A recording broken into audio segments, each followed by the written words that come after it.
Our next topic is emulsions, gels, and lastly we will discuss about the application of colloid. ठीक है, सबसे पहले हम emulsion देखते हैं। देखो, हमने जब टेबल पढ़ी थी तो उस टेबल में हमने 8 तरह के कोलोइडल सॉल्यूशन देखे थे, जिनमें ये कहा था कि sols and emulsion these are most important, या फिर इस चैप्टर में थ्रू आउट द चैप्टर हम ये पढ़ेंगे, उनके साथ साथ जेल भी पढ़ा जाता है। ठीक है, तो सोल में हमने पढ़ लिया कोलोइडल सोल्स के बारे में। अब हम इमल्शंस के बारे में देखते हैं। तो देखो, इमल्शंस के बारे में सबसे पहले इमल्शन होते क्या है, कब किस चीज को मिलाया जाए तब इमल्शन फॉर्म होंगे। अच्छा, दो ही चीज मिलेगी, dispersed phase and dispersion medium. तो हम ये बोलते हैं कि ये इमल्शन जो होता है वो एक कोलोइडल डिस्पर्शन होता है, जिसमें dispersed phase as well as dispersion medium दोनों ही क्या हो, लिक्विड हो। उनको क्या बोला जाता है, इमल्शन बोला जाता है। अब देखते हैं types of emulsion. Generally emulsions के दो टाइप होते हैं। पहला टाइप होता है oil and water type, and the second one is water and oil type. तो देखो, अगर इसमें बात करी जाए वाटर एंड ऑयल की, तो डीपी से मैं लिख रही हूँ डिस्पर्स्ड फेज, एंड डीएम से लिखती हूँ मैं डिस्पर्शन मीडियम। ठीक है, ऐसा कोई ये ऑफिशियल नोटेशन नहीं है, इनकी डिनोशन नहीं है, बस अभी मैंने इसको डिनोट कर दिया कि डिस्पर्स फेज को मैं डीपी से कर रही हूँ, डिस्पर्शन मीडियम को डीएम से। तो देखो, ऑयल इन वाटर के ऑयल को डिस्पर्स करा जाएगा वाटर में, तब जो इमल्शन फॉर्म होगा उसको बोला जाता है oil in water type emulsion. तो ऑयल क्या आ गया अपना, डिस्पर्स्ड फेज, और वाटर क्या आ गया, डिस्पर्शन मीडियम। सिमिलरली अगर हम देखें वाटर इन ऑयल टाइप, तो इसमें डिस्पर्स्ड फेज क्या आ जाएगा, वाटर को डिस्पर्स किया गया ऑयल में, तो डिस्पर्स्ड फेज क्या आ गया, वाटर। और अगर हम बात करें डिस्पर्शन मीडियम की, तो डिस्पर्शन मीडियम क्या आ गया अपना, ऑयल आ गया। ठीक है, अगर इनको डायग्रामेटिकली अगर इनको देखा जाए तो देखो, डिस्पर्शन मीडियम क्या था, वाटर ज्यादा अमाउंट में होगा, तो हमने क्या ले लिया, एक कंटेनर जिसके अंदर वाटर को कर दिया हमने फिल। ठीक है, अब सिर्फ वाटर तो होगा नहीं, इसमें क्या प्रेजेंट भी होगा, ऑयल भी प्रेजेंट होगा।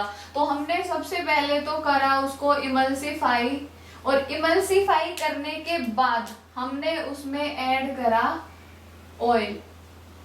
तो ये ऑयल तो डिस्पर्स्ड फेज, और ये बाकी का जो ब्लू कलर का सॉल्यूशन बच गया है, ये क्या है अपना वाटर। तो ये आ गया ऑयल इन वाटर टाइप। तो second one is water in oil. तो सिमिलरली जैसे इसमें करा ऐसे ही इसमें कर लेते हैं। हमने कंटेनर लिया, लेकिन इस बार कंटेनर में मीडियम क्या रहेगा अपना, डिस्पर्शन मीडियम रहेगा। तो पहले उसको इमल्सिफाई करेंगे, और इमल्सिफाई करने के बाद ये ऑयल था अपना कंप्लीट, इसमें क्या ऐड करेंगे, वाटर ऐड करेंगे। तो ये क्या आ गया, वाटर। और ये जो बीच में ये मैंने बड़ा सर्कल लगाया, इसमें मैं लिख देती हूँ इमल्सिफायर। ठीक है, यहाँ क्या लिख दिया, इमल्सिफायर। ये बन गए अपने दोनों तरह के डायग्रामेटिकली टाइप्स ऑफ इमल्शन। ये इमल्शन के टाइप होते हैं। ऐसे ही अगर हम बात करें इनमें जो प्रोसेस एग्जिस्ट करती है, या फिर हम जनरल इनके देखें, तो एप्लीकेशंस वगैरह इनके अगर इमल्शन की देखा जाए, तो पेंट्स वगैरह में इनके एप्लीकेशन, ये एप्लीकेशन वाला पार्ट होता है कि पेंट्स वगैरह इमल्शन का टाइप होते हैं। कई बार क्या होता है कि वो जो nutrient, full of nutrient diet जब हम मेंटेन करते हैं, मिल्क जो होता है वो होलसम डाइट होता है, मिल्क क्या होता है, इमल्शन होता है। तो ये भी इसकी एप्लीकेशन हो गई। अच्छा, दूसरा क्या बोल सकते हैं, कई बार कि हम जो रोड बिल्डिंग होती है उसमें जो एस्फेल्ट इमल्सिफाइड होता है, उसको किससे इमल्सिफाइड करते हैं, वाटर से इमल्सिफाइड करते हैं। तो वो भी किसकी एप्लीकेशन हो गई, इमल्शन की एप्लीकेशन हो गई। तो हमने इमल्शन की डेफिनेशन देखी, टाइप्स देखे, और यूजेस पढ़े हमने कि क्या क्या कहाँ कहाँ इनको यूज करा जाता है। नेक्स्ट हम पढ़ते हैं जेल्स के बारे में। अच्छा, जेल्स कब फॉर्म होते हैं, जब हम डिस्पर्स्ड फेज और मीडियम क्या लें, लिक्विड एंड सॉलिड। जब भी किसी डिस्पर्स्ड फेज जो कि लिक्विड है उसको सॉलिड में डिस्पर्स किया जाए, तो वो जो कोलोइडल टाइप जो फॉर्म करेंगे वो कौन सा टाइप होता है, जेल टाइप होती है। 3 टाइप होते हैं जेल के। पहला होता है elastic, second is non elastic, and the third one is thixotropic. अच्छा, इलास्टिक जेल्स तो सिंपली जैसा इनका नाम रिजेंबल कर रहे हैं ना, सेम वही चीज रहेगी। ऐसे जेल्स जो इलास्टिसिटी पोजेस कराते हो उनको क्या बोलेंगे, इलास्टिक जेल्स। ऐसे जेल्स जो इलास्टिसिटी नहीं शो कराते हो उनको क्या बोलेंगे, नॉन इलास्टिक। अच्छा, इलास्टिसिटी नहीं शो कराएंगे तो वो कैसे रहेंगे, रिजिड रहेंगे ना, कठोर रहेंगे वो। तो एग्जाम ये तो हो गए डेफिनेशन। एग्जाम्पल की अगर बात करें तो इलास्टिक जेल्स के एग्जाम्पल होते हैं जिलेटिन, अगर अगर स्टार्च, अगर अगर इलेक्ट्रो में पढ़ते हैं ना वही साल्ट ब्रिज में जो ऐड करा जाता है, तो ये सब किसके एग्जाम्पल होते हैं? इलास्टिक जेल के एग्जाम्पल होते हैं। नॉन इलास्टिक जेल के example, silicic acid is one of the most common example of non elastic acid, ठीक है, सिलिक एसिड।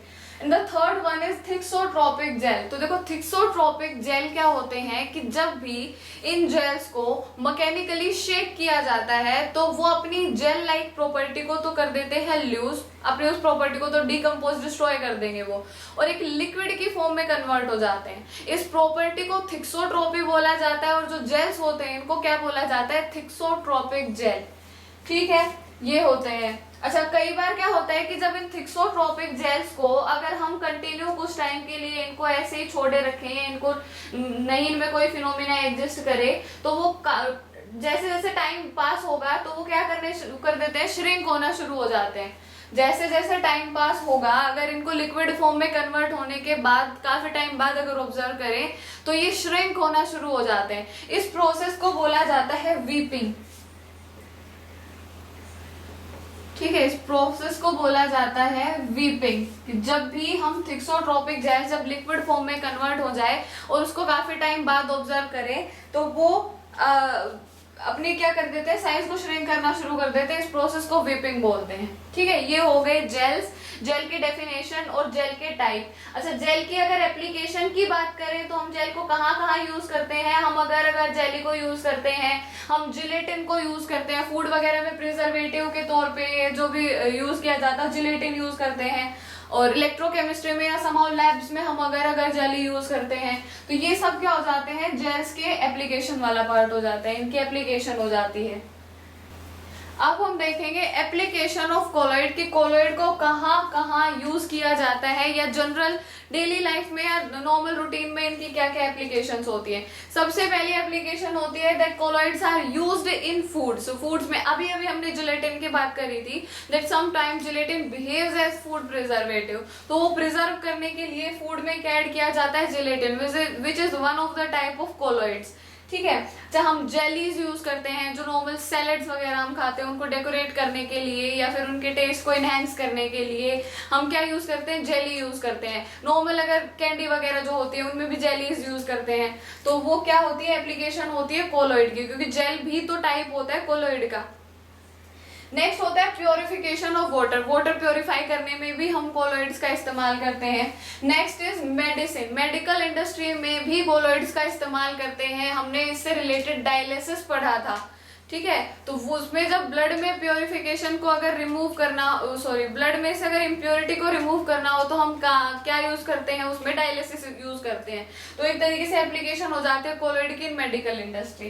नेक्स्ट हम क्लींजिंग एक्शन ऑफ सोप देखते हैं। तो सोप का जो क्लींजिंग एक्शन होता है वो भी क्या होती है? कोलॉइड की ही एप्लीकेशन होती है। फिर आता है रबर इंडस्ट्री में हम यूज करते हैं कोलॉइड्स को। सीवेज डिस्पोजल में हम यूज करते हैं। एडवांस्ड फोटोग्राफी में जब सिल्वर ब्रोमाइड यूज किया जाता है एडवांस्ड फोटोग्राफी में, तो वो भी क्या होती है? इसी की कोलॉइड की एप्लीकेशन होती है। और अगला आता है फॉर्मेशन ऑफ डेल्टा। डेल्टा जो होते हैं उन डेल्टा की फॉर्मेशन भी एप्लीकेशन ऑफ कोलॉइड में ही आती है। और इनके अलावा भी काफी सारे हैं। देखो डेल्टा ऑफ जो फॉर्मेशन ऑफ डेल्टा है, फॉर्मेशन ऑफ डेल्टा है, कई बार एक क्वेश्चन पूछ लिया जाता है कि हाउ आर डेल्टा फॉर्म्ड। तो वो डेल्टा कैसे फॉर्म होते हैं? अच्छा देखो, रिवर अगर फ्लो कर रही है तो वो रिवर अपने अंदर क्या कंस्टिट्यूट करेगी? चार्ज पार्टिकल कंस्टिट्यूट करती है। सैंड के चार्ज पार्टिकल, क्ले के चार्ज पार्टिकल, वो उन सबको कंस्टिट्यूट करके, और सब किस में जाके मिलती है? रिवर किस में जाके मिलेगी? सी में मिलती है, वो जाके समुद्र में जाके गिरती है। तो वो जैसे ही वो चार्ज पार्टिकल को कंस्टिट्यूट करती हुई समुद्र में जाके गिरेगी, तो सी क्या करता है? उसको ऑपोजिट चार्ज प्रोवाइड करता है। जैसे ही उसको ऑपोजिट चार्ज प्रोवाइड होता है, वो जो ऑपोजिट चार्ज होगा वो सैंड और जो क्ले के पार्टिकल्स थे, चार्ज पार्टिकल थे, उनको क्या करेगा? न्यूट्रलाइज करेगा। और जैसे ही वो न्यूट्रलाइज होते हैं तो कोएगुलेशन की प्रोसेस होगी and those particles will settle down. वो पार्टिकल सेटल डाउन कर जाते हैं। तो जैसे ही वो सेटल डाउन करेंगे, किसकी फॉर्मेशन करते हैं? डेल्टा की फॉर्मेशन करते हैं। तो इस तरीके से ये एप्लीकेशन होती है कोलॉइड की। और फिर बता देती हूँ, इनके अलावा भी काफी सारी एप्लीकेशन होती है कोलॉइड की जो हम पढ़ते हैं। These are the main ones. ये इंपॉर्टेंट इंपॉर्टेंट वंस है ये, जो क्वेश्चंस में भी कई बार पूछ ली जाती है। That photography is important. Advance photography में हम कोलॉइड्स का इस्तेमाल करते हैं, कोलॉइड को यूज करते हैं। क्लींजिंग एक्शन ऑफ सोप, ये भी इम्पोर्टेंट होता है। तो यहाँ अपना चैप्टर हो गया कंप्लीट, चैप्टर 5 सरफेस केमिस्ट्री, जिसमें हमने सभी टॉपिक कवर करे रिलेटेड टू दिस। ऐसी ही हेल्पफुल वीडियोस के लिए, हमें मोटिवेट करने के लिए please subscribe our channel, also share this video to your family and friends, ताकि उनको भी इनका बेनिफिट मिले। Also comment down in comment section.